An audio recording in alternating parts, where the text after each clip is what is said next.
영국의 철학자 버틀랜트 러셀은 나는 왜 기독교인이 아닌가? Why am I not a Christian? 이라고 하는 그 책에서 자기가 평생 크리스찬이 될 수 없었던 이유를 이렇게 설명합니다. 참으로 이상한 이야기가 아닐 수 없다. 무화과 나무가 열릴 철도 아닌데 나무를 탓하다니 말이다. 나로서는 예수가 지혜로 보나 도덕성으로 보나 역사에 남을 만한 그러한 다른 사람들보다 높은 위치에 있다라고 도저히 볼 수 없다.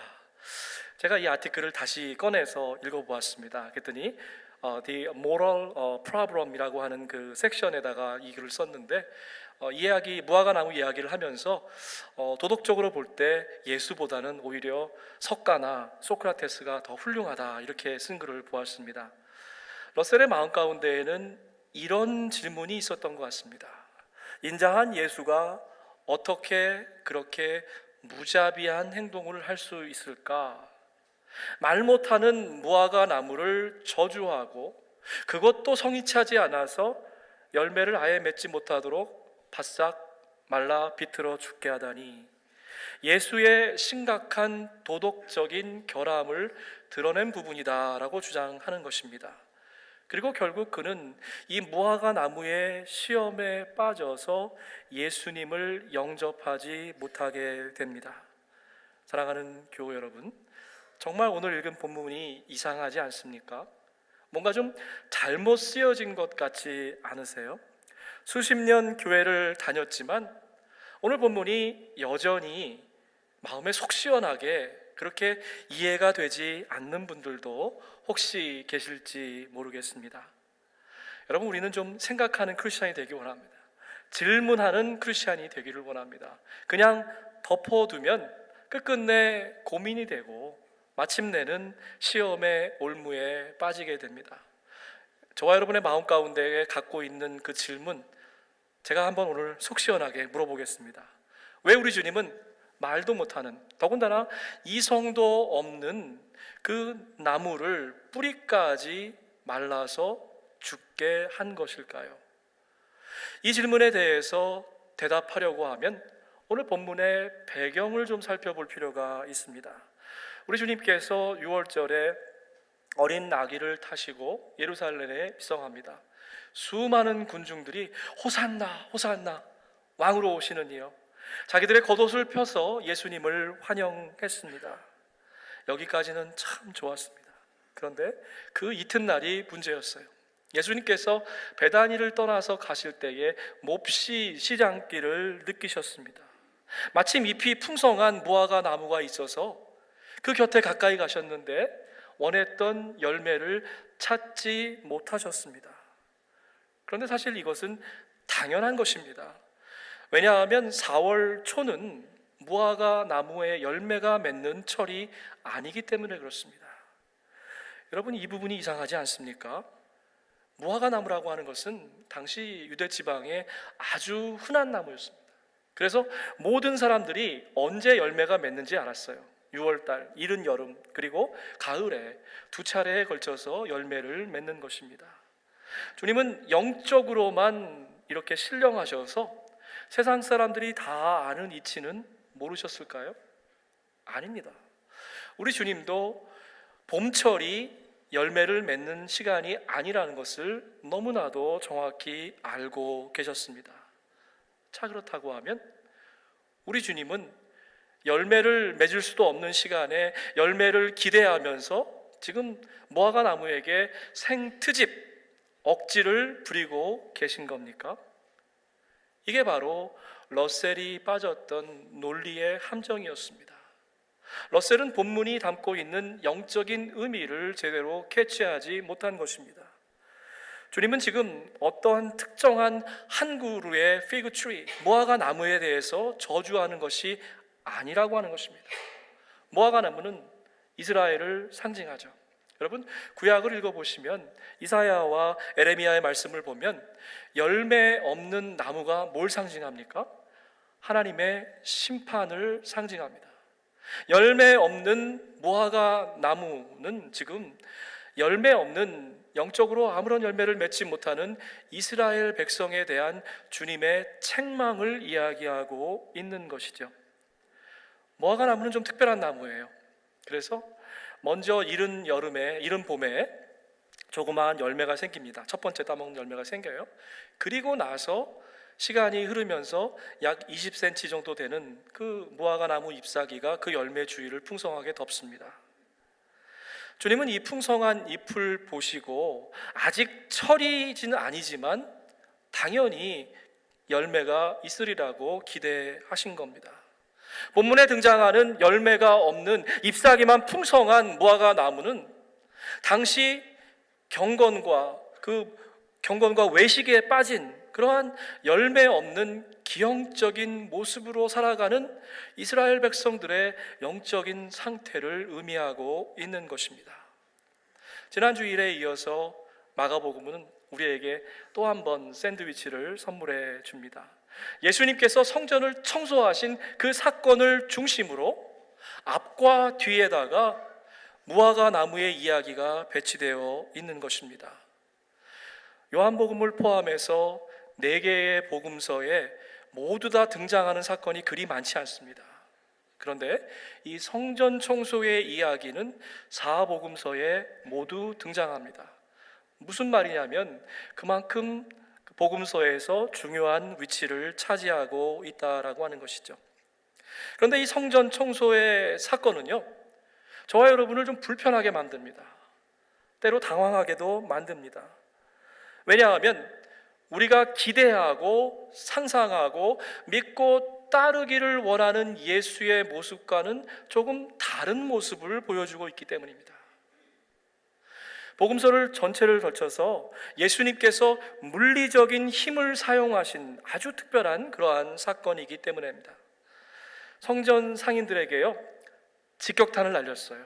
그리고 이 사건은 유대인들 모두에게 그들에게 이목을 끌기에 충분한 사건이 되었습니다.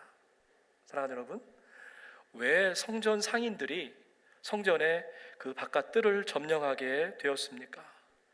멀리서 제사 드리러 오는 사람들, 당시에는 번제로 드렸잖아요. 그래서 그 짐승들을 끌고 올 수 없었기 때문에 그렇습니다.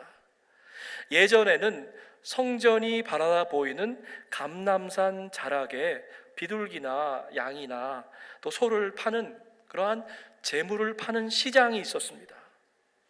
그런데 예수님 당시에는 이 사람들이 이것도 귀찮은 거예요. 감람산에서 사서 성전까지 끌고 오는 게 너무 귀찮았던 겁니다. 그래서 편리함을 핑계 삼아서 이제 상인들이 성전의 뜰까지 점령하게 된 것입니다.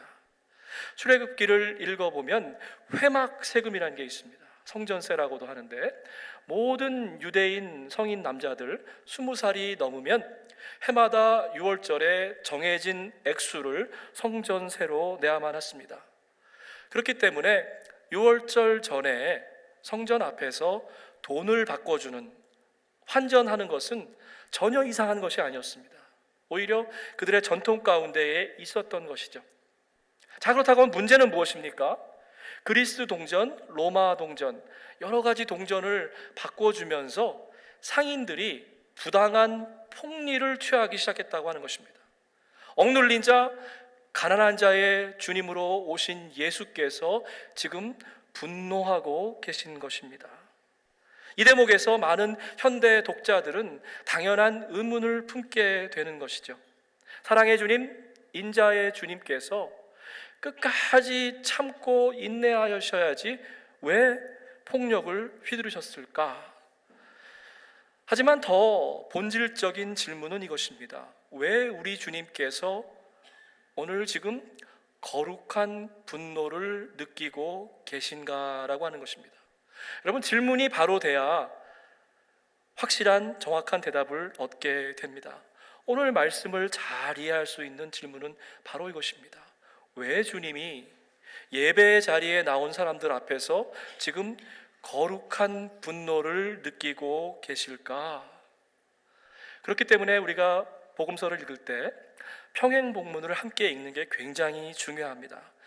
요한복음 2장을 보면 이 질문에 대한 분명한 답이 나옵니다. 여러분 댁에 돌아가서 한번 읽어보세요. 하나님의 전을 사모하는 열정이 주님의 마음을 삼켰다. 하나님의 전을 사모하는 그 열심, 뜨거움이 지금 주님의 마음 가운데 가득 차 있다라고 이야기합니다. 예수께서는 이사야서를 인용합니다. 내가 그들을 나의 거룩한 산으로 인도하여 기도하는 내 집에서 기쁨을 누리게 하겠다. 나의 집은, 하나님의 성전은 만민이 모여서 기도하는 집이다 라고 이야기합니다. 물론 우리 찬양이 곡조가 있는 기도입니다. 그러나 성경은 성전을 가리켜서 찬양의 집이다 이렇게 이야기하지 않습니다. 물론 봉사와 선교가 중요하지만 성전을 가리켜서 봉사의 집이다, 선교의 집이다 라고 말하지 않습니다. 성전은 오직 기도를 드리는 곳, 그 기도를 통해서 하나님의 뜻을 분별하고 하나님의 뜻을 살아내는 곳이라고 이야기하는 것이죠. 물론 성전 장사치들에게도 아주 적당한 당당한 변명거리가 있었을 거예요.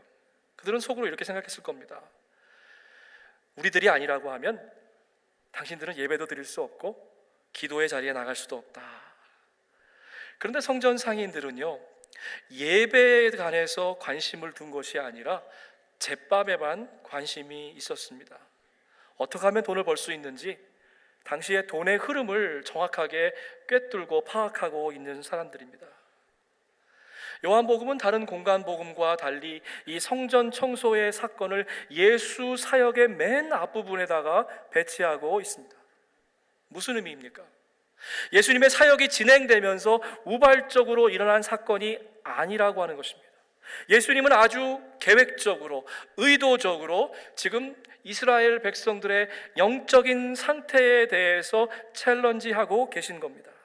주님은 틀어놓고 아주 남들이 다 보는 앞에서 성전 청소를 행하신 겁니다.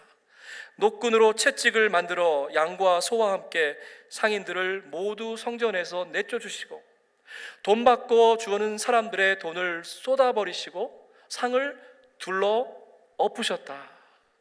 그리고 예수께서 말씀하십니다. 걷어치워라. 내 아버지의 집을, 기도하는 이 자리를 장사의 집으로 만들지 말아라 말씀하셨습니다. 자, 그렇다고 하면 이 성전 청소의 사건은 우리에게 어떠한 영적인 교훈을 주는 것입니까? 첫 번째로 저와 여러분의 몸이 바로 하나님의 성전이라고 하는 것입니다. 주님은 성전 청소 후에 아주 당돌한 제안을 합니다. 이 성전을 허물어라. 그러면 내가 3일 만에, 사흘 만에 다시 세우겠다. 이스라엘 백성들은 아마 비웃었을 겁니다. 46년간에 걸쳐서 세운 이 웅장하고 아름다운 성전을 부수고 사흘 만에 세운다고. 주님이 말씀하신 그 사흘은, 그 성전은 다시 살아나실, 사흘 만에 부활하실 예수의 몸을 이야기하는 것입니다. 주님의 몸만 성전이 아니라 오늘 3부 예배 나오신 여러분들, 또 지금 라이브 스트리밍으로 함께 예배하는 모든 분들, 나다니엘 센터에서 함께 예배하는 모든 분들, 우리 모두가 하나님의 거룩한 성전이 된다라고 하는 것입니다. 여러분은 하나님의 성전이며 하나님의 성령이 여러분 안에 거하신다는 것을 알지 못합니까? 또 잠언서의 말씀입니다. 그 무엇보다도 너는 내 마음을 지켜라. 무슨 말씀이에요? 우리의 마음이 곧 하나님의 거룩한 성전이다라고 하는 말씀이죠. 너희의 마음이 바로 생명의 근원, 하나님의 전이 된다라고 하는 말씀입니다. 성전 청소의 두 번째 영적인 교훈은 무엇입니까? 성전의 존재의 이유는 다른 어떤 것이 아니라 기도라고 하는 것입니다. 거꾸로 말해 보겠습니다. 만약 저와 여러분이 예배의 자리에 나와 있지만 오늘 예배 가운데에 우리 하나님께 겸비한 마음으로 나가서 저와 여러분의 마음을 쏟아놓는 그러한 기도가 없다라고 하면 우리는 성전이 아니라고 하는 그러한 말씀입니다. 사도행전에 보니까 영적인 능력을 돈으로 사려고 하는 마술사 시몬이 나옵니다. 요즘 교회에도 현대판 시몬들이 참 많이 있는 것 같습니다. 돈을 주고 기도에 관한 좋은 책을 삽니다. 기도에 관한 좋은 메시지를 듣습니다. 문제가 뭐냐면 기도에 관한 글을 읽고 기도에 관한 메시지를 읽으면 마치 내가 지금 기도하고 있다라고 착각하는 것입니다. 이것은 완벽한 속임수인 것이죠. 기도는 내 마음속의 성전에 내려가서 내가 무릎을 꿇고 내 입술을 벌려서 하나님께 간구하는 것이 기도라고 하는 것입니다. 남편이 아내 대신에 해줄 수 없고요, 아내가 남편 대신에 해줄 수 없고요, 부모가 자식 대신에 그의 성전이 될 수 없다라고 하는 것입니다. 하나님은 이미 오래전에 우리에게 기도에 관한 놀라운 약속의 말씀을 주셨습니다. 너희를 두고 계획하고 있는 일들은 오직 나만이 알고 있다. 저와 여러분의 인생의 모든 즐거움과 고민, 계획을 하나님만이 알고 계신다는 겁니다. 이것이 전제고요. 그 뒤에 있는 말씀은 약속의 말씀인데 이렇게 말씀하십니다. 너희가 나를 부르고 나에게 무릎 꿇고 기도하면 내가 너희의 호소를 듣겠다. 너희가 나를 찾으면 나를 만날 것이다. 너희가 온전한 마음으로 나를 찾기만 하면 내가 너희를 만나주겠다. 오늘 귀한 직분자들을 세워드립니다.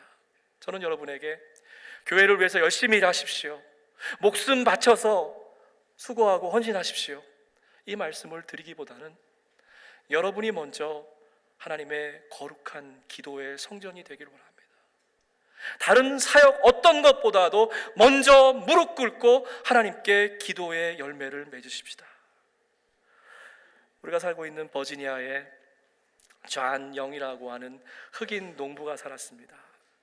이들 그 부부는요, 학교는 근처에도 못 가봤어요.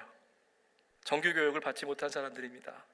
자식은 또 왜 이렇게나 많이 낳는지 14명을 낳았다고 합니다. 그래서 한 번은 집에 큰 불이 나가지고 온 가족이 다 죽을 뻔한 적도 있고요. 아이들이 많은 그 가정들은 아시잖아요. 하나가 아프면 금세 또 옮기잖아요. 14명의 아이들이 한꺼번에 서로 그 병을 주고받아가지고 전염병에 걸려서 단체로 병원에 입원한 적도 있습니다. 이들의 부부는 정말 세상적으로 보면 또 학위나 이런 거로 보면 정말 일자 무식한 사람들입니다. 그런데 이들 부부의 신앙생활은 철저했습니다. 부부는 위기가 닥칠 때마다 자기들의 힘으로 어떻게 하려고 노력하는 것이 아니라 무릎을 꿇었어요. 그리고 하나님께 이렇게 기도했답니다. 하나님이 우리 집의 주인이십니다. 이 역경과 환난 가운데에 우리 가정을 지켜주십시오. 이렇게 기도했답니다. 뿐만이 아니라 거실에 정말 누구도 미스할 수 없을 만큼 큰 액자를 걸어놓고 거기다가 집에 가훈을 적어놨대요. 그 가훈에 이렇게 쓰여 있습니다. 이 집의 뿌리는 하나님이시다. 이 집의 뿌리는 하나님이시다. 그리고 아이들로 하여금 그 앞을 지날 때마다 그 말씀을 묵상하게 했다는 거예요. 조상 대대를 걸쳐서 한 명도 대학교에 근처에도 못 가본 그 가정이 14명의 자녀가 모두 대학을 졸업하게 되었습니다. 그 중에 하나는 코넬 대학에서 경제학 박사를 받았고요, 교사도 나오고 간호사도 나오고 음악가도 나오고 하나님께서 축복해 주시는 그러한 귀한 가정이 됐습니다. 사랑하는 와싱턴 한인교회 교회 여러분, 우리는 기도의 능력을 압니다. 하나님이 살아계신 것도 압니다. 우리가 기도하고 하나님을 찾을 때에 그분께서 우리의 기도에 귀 기울이신다는 것도 우리는 물론 알고 있지요. 그런데 왜 실제의 삶 가운데에서는 기도하지 못하고 번번이 넘어지는 것입니까? 야고보서 기자는 우리에게 분명한 해답을 줍니다. 여러분이 얻지 못하는 것은 첫 번째, 구하지 않기 때문이요, 기도 안 해서라는 것입니다. 구하여도 얻지 못하는 것은 자기가 쾌락을 누리는 데 쓰려고, 두 번째, 잘못 구하기 때문이다. 자, 이거 두 개를 좀 브레이크다운 해볼게요. 여러분, 왜 구하지 않습니까? 왜 기도하지 않습니까? 우리가 즐겨 부르는 찬양 있잖아요. 기도할 수 있는데 왜 걱정하십니까? 왜 근심하십니까? 왜 기도하지 못합니까? 오늘 본문은 우리가 미스하기 쉬운 게 있어요. 두 개의 이야기로 이루어졌습니다. 하나는 성전 청소의 이야기고 하나는 입만 풍성한 무화과 나무의 이야기입니다. 그 두 이야기는 연결되어 있고 그 두 이야기의 핵심은 기도에 관한 것입니다. 그렇다고 하면 오늘 본문이 우리에게 기도하지 못하는 이유를 아주 구체적으로 세 가지로 이야기하고 있습니다. 첫 번째, 너무 바빠서 기도 못한다는 거예요. 예배의 자리에 나왔습니다. 그런데 우리의 마음이 여전히 하나님께 기도하지 못하고 세상의 일들로 분주하다고 하면 우리는 지금 예배 드리고 있지 않는 것입니다. 예수님 당시에 예수님이 거룩한 분노를 느끼신 이유가 있어요. 예배의 자리에 나갔는데 그저 돈을 조금이라도 더 벌려고 이리저리 성전 뜰을 분주하게 뛰어다니는 장사치들 뿐만이 아니라 예배가 이미 시작되었는데 아직도 재물을 거기서 사려고 정신없이 준비하지 못하는 예배자들로 성전뜰이 가득 차 있었던 것입니다. 너무 바빠서 기도하지 못하는 것이 아니라 바쁘기 때문에 기도해야 합니다. 너무 바빠서 기도의 무릎을 못 꿇는 것이 아니라 바쁠수록 더 기도해야 한다는 것입니다. 두 번째로, 너무 편해서 기도하지 못한다는 거예요. 예전에는 감남산 기슭에서 재물을 사서 끌고 왔는데 이제 그것도 귀찮아가지고 성전 뜰에 와서 재물을 구입하는 사람들, 그들의 마음이 너무 편해진 거예요. 영적으로 다 해이해졌습니다. 재물을 가져가려고 하는 그 불편함을 없애려고 편리함에 깃대어서 이제 성전에 나갔는데 그 덕분에 성전은 장터가 된 것입니다. 서면 앉고 싶어요. 앉으면 눕고 싶습니다. 누면 편히 자고 싶습니다. 이것이 사람의 본능입니다. 2019년 새해에는 이제 영적인 깊은 잠에서 벗어나기를, 깨어나기를, 성령 안에서 깨어 기도하기를 주의 이름으로 축복해 드립니다. 세 번째로, 여러분 이거는 좀 발견하기가 쉽지 않은데 너무 풍성해도 기도 못한다는 거예요. 오늘 우리 3부 찬양대 아름다운 찬양이 있었고요. 여러분 모두가 다 은혜로운 속회에 다 지금 속회에 계십니다. 이런 아름다운 믿음의 공동체에 내가 속해 있으니까 나도 영적으로 괜찮다라고 생각하는 것, 그것은 완벽한 착각입니다. 이것은 마치 풍성한 그 잎하기가 있으니까 마땅히 열매가 있으리라고 보이는 영적인 착시 현상인 것입니다. 내가 무릎 꿇고 내가 기도의 열매를 맺지 못한다고 하면 아무것도 아니라고 하는 거예요. 잎사귀만 풍성한 무화과 나무가 되지 마십시다. 너무 바빠서, 여러분 어딘가 해석될 거예요. 너무 바빠서, 너무 편해서, 그것도 아니면 겉으로 보이기에 너무 풍성한 것 같아서 기도하지 못하는 것입니다. 기도의 열매를 맺지 못하는 것은 첫 번째, 기도하지 않아서 그래요. 두 번째는 뭐라고 했죠? 잘못 구하기 때문이다, 이렇게 얘기했습니다. 두 명의 절친, 두 명의 친구가 바다에서 지금 망망대해에서 표류를 하고 있습니다. 한 친구가 절박한 심정으로 이렇게 간구합니다. 하나님, 목숨만 살려주시면 제 재산의 3분의 1, 이렇게 생각하고 잠시 또 생각했어요. 아니, 절반을 뚝 띄워드리겠습니다. 이렇게 기도했어요. 다음날 아침에 먼동이 터오르자 다른 친구가 아주 급박하게 이야기합니다. 이복의 친구, 하나님과의 거래를 당장 중단하게, 저기 앞에 섬이 보인다네, 이렇게 했다는 거예요. 성령 안에서 여러분 깨어서 기도하십시다. 주님은 우리 마음속에 성전에서 기도의 열매를 맺기를 원하십니다. 어쩌면 우리 워싱턴 한인교회가 겉으로 보기에는 영적으로 풍성해 보일지도 모르겠습니다. 그런데 이게 웬일입니까? 겉보기와는 달리, 겉모습과는 달리 우리 주님께서 저와 여러분의 마음의 전에서 기도의 열매를 찾지 못하신다고 하면 여러분 어떻겠습니까? 열매는 없고 그저 무성한 사역의 잎사귀만 있다고 하면, 기도는 없고 장사치만 득실되는 성전이라고 하면, 저와 여러분의 하루 평범한 일상 가운데에서 과연 기도의 집이 어디에 있는 것입니까? 아니면 잎사귀만 무성한, 기도의 열매는 사라져버린, 경건의 능력을 잃어버린 무늬만 기도의 집을 갖고 있는 것입니까? 과연 우리의 기도의 집은 어디에 있습니까? 또 우리 오늘 특별히 직분으로 세워지는 우리 사랑하는 교우들에게 여쭙고 싶습니다. 여러분의 기도의 집은 과연 어디에 있습니까? 말씀을 마치하면서 파스칼의 기도를 함께 묵상했으면 좋겠는데요, 이 기도문은 저에게 늘 새로운 그러한 인사이트를 주는 것 같아요. 주님, 큰 일을 마치 작은 일처럼 하도록 도와주십시오.